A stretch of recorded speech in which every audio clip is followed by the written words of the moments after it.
Desde hace mucho tiempo la regulación de las prepagas, circula por las dos cámaras, ahora está en la Cámara de Senadores, donde pareciera ser que van a poner el punto final o no, porque si no el proyecto se cae. Para hablar sobre este controvertido tema estamos con la senadora Sonia Escudero. Gracias por estar con nosotros, senadora. Es un tema complicado, difícil. Primero, principal, para que la gente entienda, ¿cuál es el problema central por el cual, digamos, no sale este proyecto? Hace mucho tiempo se viene pateando. Bueno, obviamente afecta a intereses porque plantea la regulación de un sector que hoy está desregulado.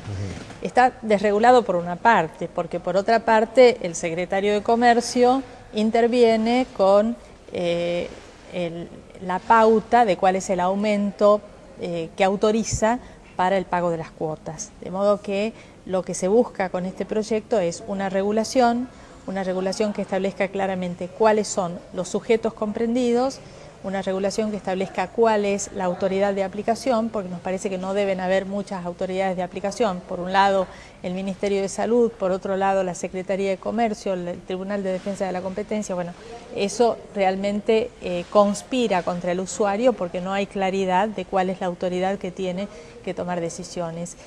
Otra cosa muy importante es que por primera vez se le da al gobierno la obligación de hacer un relevamiento de cuántas empresas de medicina prepaga y servicios de salud existen en el país y un padrón total de afiliados. Toda aquella actividad que toca la salud de la población no se puede considerar que es una actividad privada y que debe estar completamente desregulada. Es una actividad privada que, como afecta a un servicio esencial para la población como es el servicio de salud, tiene que estar regulada. Entonces tiene que tener claramente cuáles son las obligaciones, cuáles son los servicios que obligatoriamente tiene que prestar, que es el programa médico obligatorio, eso es lo que dice la ley, en fin, y cuáles son las condiciones de rechazo a un pedido de afiliación y las condiciones de desafiliación, que sería únicamente en el caso de mora en el pago de 3 cuotas consecutivas, pero con un procedimiento para que la empresa coloque en mora al deudor y le dé 10 días de plazo para pagar.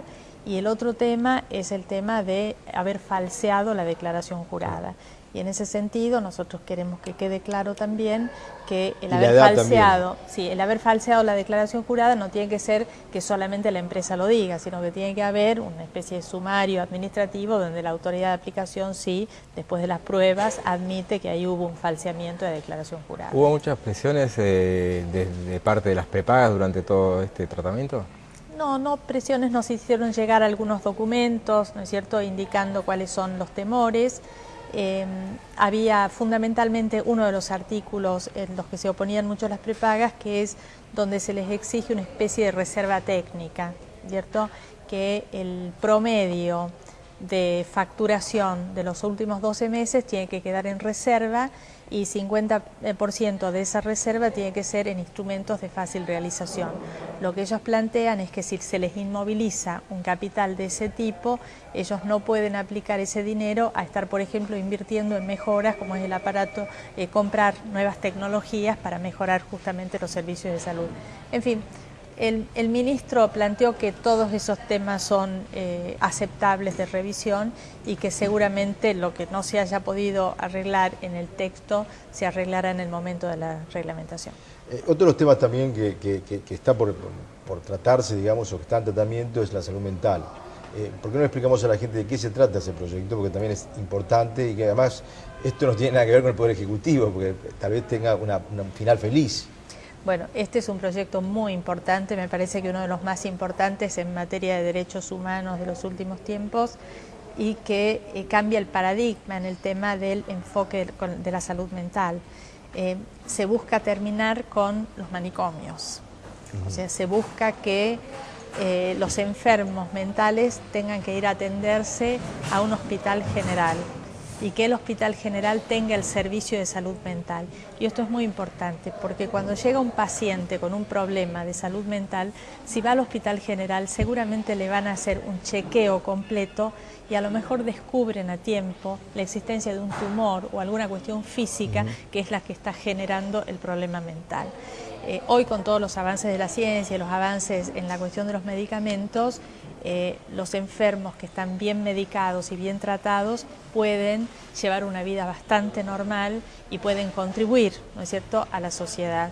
Y no como era antes, digamos que las familias muchas veces por vergüenza o por ignorancia los depositaban en un hospital y nunca más volvían a buscarlos. ¿Los manicomios en qué se transformarían?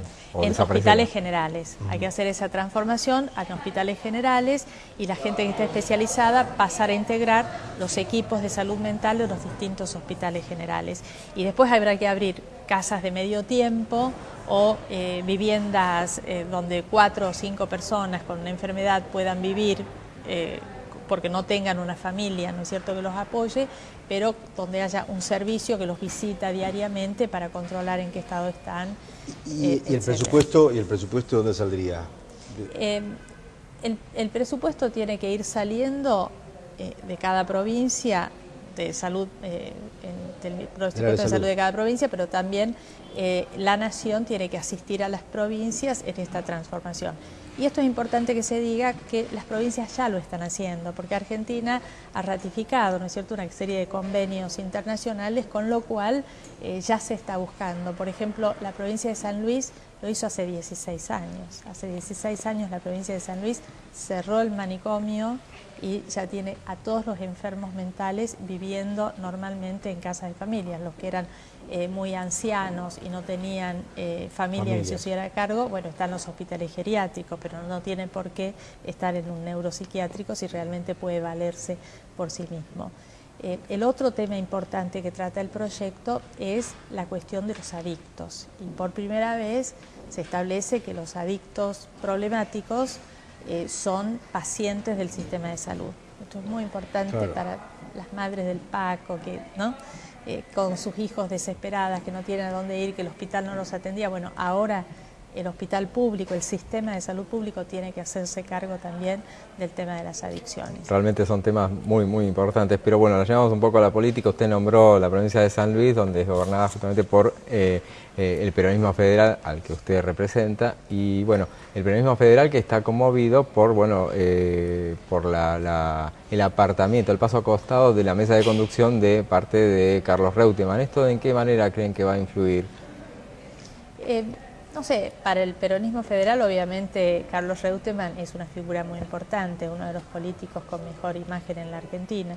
Yo creo que habrá que hablar, y bueno, hacia adentro, cuál ha sido la diferencia de visión que lo llevó a Carlos Reutemann a tomar esa decisión, y a lo mejor tendremos que revisar también la mesa de conducción, ¿no es cierto?, hacer una reunión donde, bueno, empecemos a debatir no solamente cómo organizamos el peronismo, sino cuáles son las políticas y cuáles son las visiones y cuál es la alternativa que vamos a plantear a nivel nacional. Ahora, ¿van a ser alternativas realmente? Porque uno habla, los radicales dicen acá, o los otros sectores, o el kirchnerismo dice, bueno, el peronismo federal, bueno, casi como que no le dan importancia.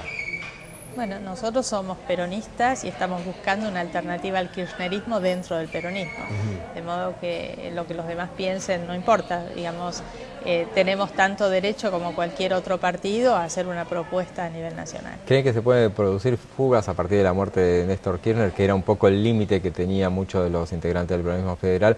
¿Se pueden producir fugas dentro de su espacio de vuelta hacia el oficialismo? Si esto es solamente cambio de personas, sí. Ahora, si esto es realmente un proyecto diferente, no. Nosotros nos hemos apartado de una conducción autoritaria, y eso me pasó, digamos, en el bloque, digamos, que era autoritario, que uno no tenía espacio para debatir o para dar sus opiniones, y bueno, no queremos caer en otro espacio igual. O sea que lo que tenemos que discutir son cuáles son las políticas alternativas, cuál es la visión de país, cuál es un país previsible, que es lo que nosotros quisiéramos construir para la Argentina.